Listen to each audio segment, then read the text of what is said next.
গণপ্রজাতন্ত্রী বাংলাদেশ সরকারের মাননীয় প্রধানমন্ত্রী ম্যাডাম ডক্টর জুবাইদা রহমান, শহীদ পরিবারের সম্মানিত সদস্যবৃন্দ, মাননীয় স্বরাষ্ট্রমন্ত্রী, মাননীয় প্রতিরক্ষা প্রতিমন্ত্রী,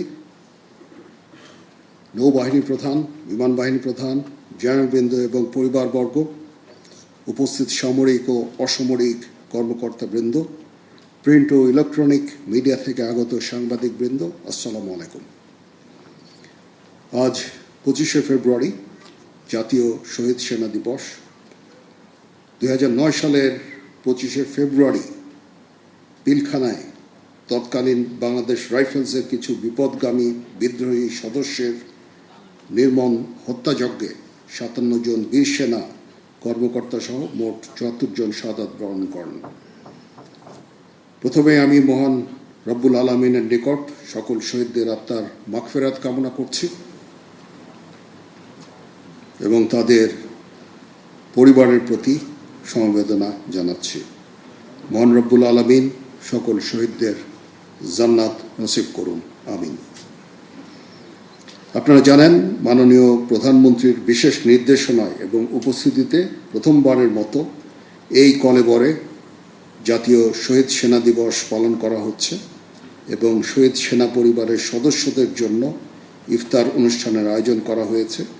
এজন্য আমি উপস্থিত সকলের পক্ষ থেকে মাননীয় প্রধানমন্ত্রীকে আন্তরিক ধন্যবাদ জানাচ্ছি।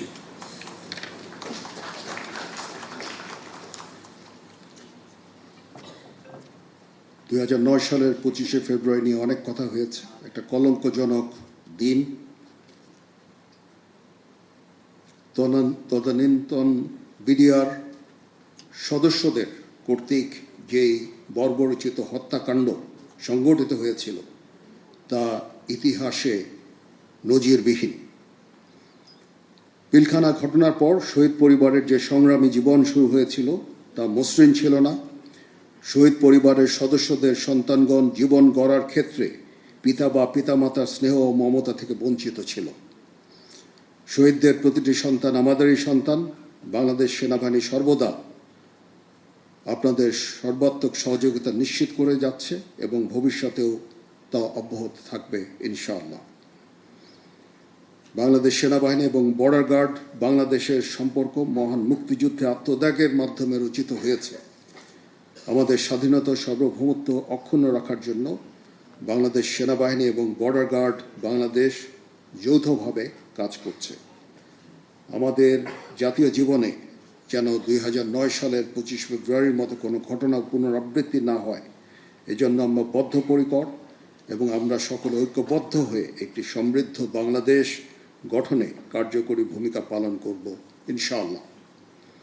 পরিশেষে আজ মাননীয় প্রধানমন্ত্রীর উপস্থিতিতে পিলখানায় শাহাদাত বরণকারী সেনা সদস্যদের পরিবারবর্গের মাঝে আস্থা ও আশার সঞ্চার করেছে। বর্তমান সরকার অতি সম্প্রতি দায়িত্বভার গ্রহণ করেছেন। দেশের বর্তমান প্রেক্ষাপটে শত ব্যস্ততার মাঝে শহীদ পরিবারের সদস্যদের সাথে সাক্ষাৎ করায় মাননীয় প্রধানমন্ত্রীকে কৃতজ্ঞতা ও ধন্যবাদ জ্ঞাপন করছি।